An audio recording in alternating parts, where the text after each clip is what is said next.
कर्नाटक विधानसभा चुनाव के लिए जारी चुनाव प्रचार के बीच आज कांग्रेस ने बीजेपी पे गंभीर आरोप लगाया है। कांग्रेस ने एक प्रेस कॉन्फ्रेंस में कहा है बीजेपी उनके राष्ट्रीय अध्यक्ष मल्लिकार्जुन खड़गे और उनके परिवार को मारना चाहती है। कर्नाटक के मुख्यमंत्री बसवराज बोम्मई ने कहा है कांग्रेस के आरोपों की जांच की जाएगी। मुख्यमंत्री ने कहा है हमने आरोपों को गंभीरता से लिया है, हम हर पहलू को ठीक से जाँच करवाएंगे, कानून भी अपना काम करेगा। कांग्रेस ने प्रेस कॉन्फ्रेंस कर राज्य की चित्तरपुर विधानसभा सीट से भाजपा उम्मीदवार मणिकांत राठौर और एक भाजपा कार्यकर्ता के बीच कथित बातचीत का ऑडियो क्लिप जारी किया है। इस ऑडियो क्लिप में राठौर को ये कहते हुए सुना जा सकता है कि वो खड़गे परिवार को खत्म कर देंगे।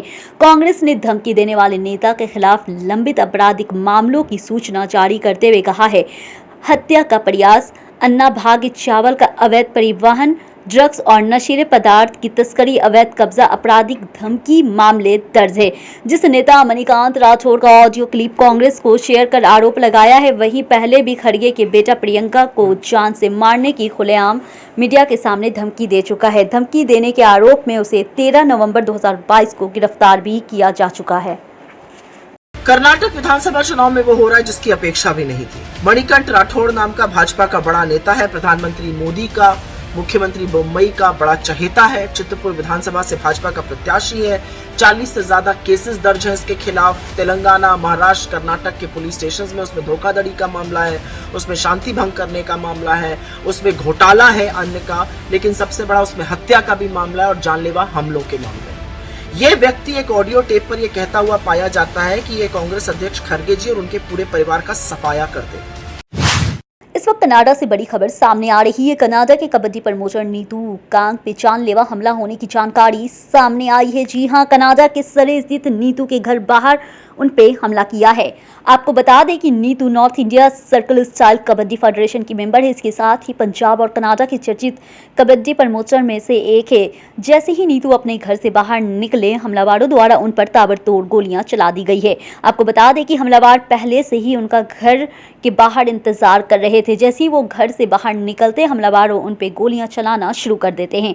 उनकी हालत गंभीर बताई जा रही है। इस हमले में उन्हें 2 गोली लगी है, जिसमें से एक उनके पीठ तो दूसरी उनकी टांग में लगने से जानकारी मिली है।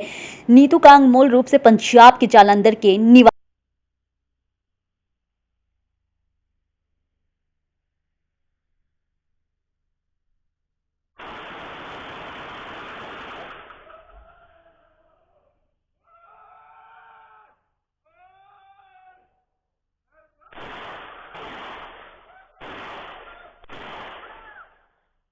मणिपुर हिंसा में मृतकों की संख्या अब बढ़कर के 54 हो गई है। राज्य के चूड़ाचंद्रपुर में उस समय 4 लोगों की गोली मार की हत्या कर दी गई है जब सुरक्षा बल इलाके से मेती लोगों को निकाल रही थी। मेती लोगों को इसलिए निकाला जा रहा है क्योंकि कुकी और मेती के बीच झड़प हुई और उन समुदाय के एक दूसरे क्षेत्रों के रहने वाले अल्पसंख्यक समुदाय को निकाला जा रहा है।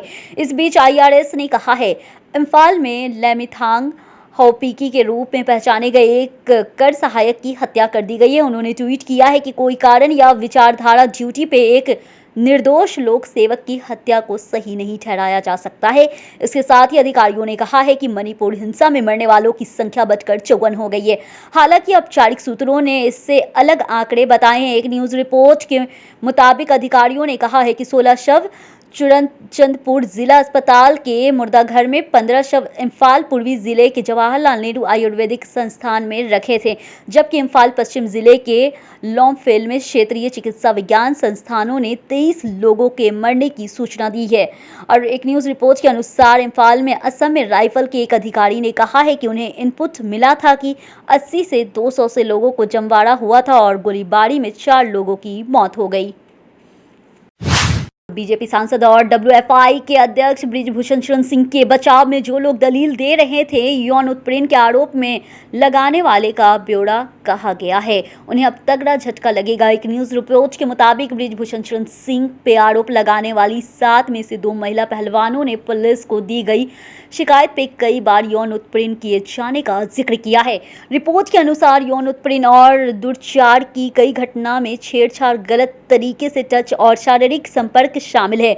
आरोप लगाया गया है कि इस तरह के यौन उत्पीड़न टूर्नामेंट के दौरान वार्म अप और यहां तक कि नई दिल्ली में रेसलिंग फेडरेशन ऑफ इंडिया यानी WFI कार्यालय में भी किया गया है। अंग्रेजी अखबार की रिपोर्ट के मुताबिक 7 में से 2 महिला पहलवानों ने बृजभूषण शरण सिंह के खिलाफ शिकायत दर्ज कराई है। कांग्रेस पार्टी द्वारा कर्नाटक विधानसभा चुनाव के लिए जारी किए गए घोषणा पत्र में हिंदुत्ववादी दक्षिणपंथी संगठन बजरंग दल पे बैन लगाने की घोषणा की गई है। कांग्रेस की इस घोषणा के बाद से बीजेपी लगातार हमलावर है व इस सांप्रदायिक रंग देने में जुटी है। प्रधानमंत्री ने तो एक कदम आगे जाते हुए अपील कर डाली है कि मतदान वोटों देते हुए जय बजरंगबली का नारा लगाएं। धीरे धीरे ही सही कांग्रेस की इस घोषणा का असर होने लगा है। इस मसले पे उसे उत्तर प्रदेश के पूर्व मुख्यमंत्री अखिलेश यादव का साथ मिला है, जिन्होंने ऐसे संगठनों पर बैन लगाने का समर्थन किया है। अखिलेश यादव ने पत्रकारों से बात करते हुए कहा है कि नफरत फैलाने वाले संगठनों पर प्रतिबंध लगाना चाहिए। इस दौरान अखिलेश ने सरदार पटेल द्वारा RSS पे लगाए गए बैन की भी याद दिलाई है और कहा है कि एक समय था जब सरदार वल्लभ भाई पटेल RSS पे प्रतिबंध लगा दिया था। उन्होंने कहा है कि देश और समाज में ऐसे में नफरती संगठनों की कोई जगह नहीं होनी चाहिए।